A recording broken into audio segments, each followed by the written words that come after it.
بسم الله الرحمن الرحيم السلام عليكم ورحمة الله وبركاته هبين وناكسن داوديال كسو دوادا برنامجك وررك عاوة قضبضا برنامجك عاوة ندكو وهنو وحاكم ده إيران أو ويرانو غنتالو أو أرغوسي كو قادي إسرائيل وحاكم ده ميلها لبيكسدي مقالة تل أبيب سيريا دقنيتك بحيا غنتالو ده يا لغا مغليا ميل والبا أو كمده برتمها كونفورتا يا وقويغا إسرائيل إيران أو شاعيسي إنay soo riday mid ka mid ah diyaaradaha dagaalka Israa'iil waxa ka mid ah goobaha la beegsaday wasaaradda gaashaandhigga ugu yaraan 7 xarumood oo xasaasi ah ayaa la duqeeyay dhammaan wararkan iyo wixii soo kordha intii barnaamijkan ku jirno iyo qaybtii falaqaynta ayaa idinku soo gudbin doona barnaamijka wararka caawa soo gudbinta barnaamijkan waxa gacan ka geysatay shirkadda xawaaladda ee Safari Remit oo ah shirkad xawaaladeed oo fadhigeedu yahay dalka UK si aad u hesho faahfaahin dheeraad ah una adeegsato adeegga Safari Remit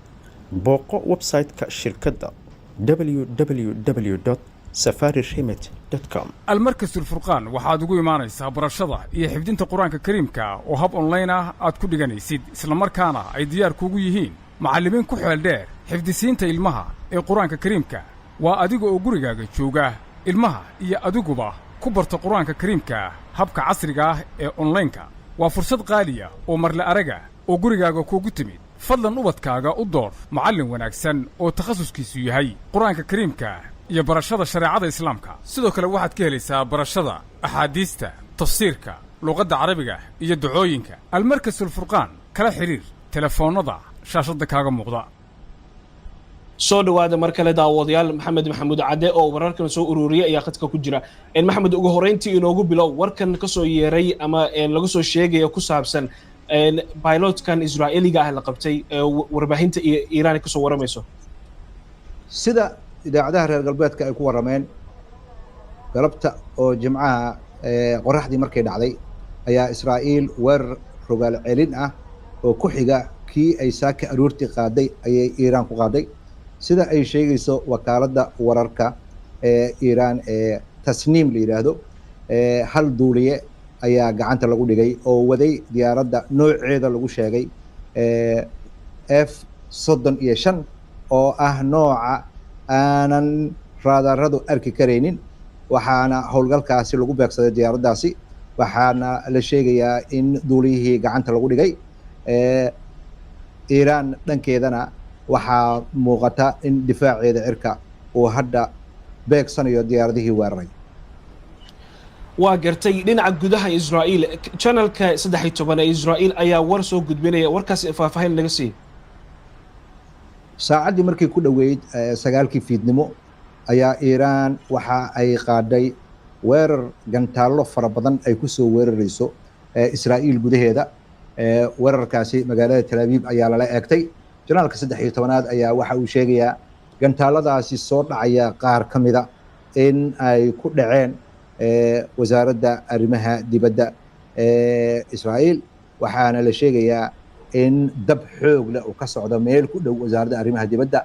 sida uu sheegayo janaalka 13aad Israa'iil yoom ayaa iyadana waxay sheegaysaa gantaallo inay ku dhacayaan deegaano fara badan oo kamida bartamaha Israa'iil haddadaas aan kula hadlayo duqeyn xoog leh ayaa ku socota meelo kala duwan oo Israa'iil kamid ah Iiraan ayaa gantaaladii ay ballan qaaday roobka uga dhigtay Israa'iil waa gartay waxaad dib ugu celisaa weeraradan Iiraan ay qaaday sida horta ku soo bilowday mase waxa jira weerar kale ku horeeyay Iiraan ayaa waxay ku sheegtay weerarkan inuu yahay wacdi saadiqii saddexaad sanadkii la soo dhaafay bishii Oktoobar iyo ka hor ayaa laba weerar oo hore Iiraan ay ku qaaday wadanka Israa'iil haddana waxa ay u bixisay weerarkani wacdi saadiqii saddexaad waxaana uu ahaa bilowgii jawaabtii boqolaal gantaal bolistikada oo lala tiigsaday goobo kala duwan oo kamida Iiraan waxaa sidoo kale aanan meesha ka maqnayn in gantaaladan marka ay soo bilowdeen uu hadlay hogaamiyaha ruuxiga ee wadanka Iiraan Ali Khamenei waxa uu sheegay marnaba uma ogolaan karno in Iiraan ay ku fakato dambigan weyn ee gashay waxa uu hadalkiisa ku daray nolosha cadowgeena Israa'iil waxa uu noqon doonaa mid aan shaki ku jirin, mid aad iyo aad u qaraar. waxaana muuqata weerarkaasi hadda inuu u socdo si aynan Israa'iil weligeed u arag. magaalada Tel Aviv meelo ka mid ah ayaa qiiq ka baxaya, waxaana la maqlayaa wiishashka ka diga duqaynta. marka ilaa warkan waa war degdeg ah, warar badan way soo dhacayaan. ilaa hadda maxaa la ogyahay inta gantaal lagu soo weeraray Israa'iil? sida lagu sheegayo wargeyska Haaretz, in ka badan 100 gantaal ayaa laga soo riday dhinaca Iiraan oo lagu soo riday Israa'iil. ciidamadana waxay sheegayaan in ay arkayaan gantaalo fara badan oo ay Iiraan soo ridayso. hay-adaha gurmadka degdega ah ayaa waxay sheegayaan in gantaalo badan iyo wiishashkii oo dhan daqiiqada lagu kiciyey. waxaad moodaa wadankii oo dhan inuu ku jiro xaalad degdeg ah. Israa'iil horena waxaa u socotay diyaar garow iyo baqdin laga qabo weerarka ay Iiraan qaadi doonto iyo sida noqon doono. laakiin hadda waxaa laga arkayo shaashadaha iyo duqaynta laga arkayo duqayn hore loo arka maaha, sida khabiirada iyo dadka ku sugan journalistiyaasha ah ee magaalada Tel Aviv iyo magaalooyin kale ay ku waramayaan. waa gartay. madaxweynaha Iiraan Mas'uud Pezeshkian ayaa wuxuu la hadlay madaxweynaha Ruushka Vladimir Putin. wax faahfaahin naga sii. madaxweynaha wadanka Iiraan Mas'uud Pezeshkian ayaa u sheegay madaxweynaha wadanka Ruushka Vladimir Putin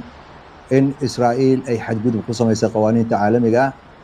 waxaanan laga baaqsan karaynin in ay la kulmi doonto jawaab munaasab u ah falalka guracan ay geysatay. waxaana muuqata in tallaabadaasi ay tahay mid ka shallaayi doonto. telefishinka Iiraan ayaa waxaa laga arkayaa hogaamiyaha ruuxiga ee wadanka Iiraan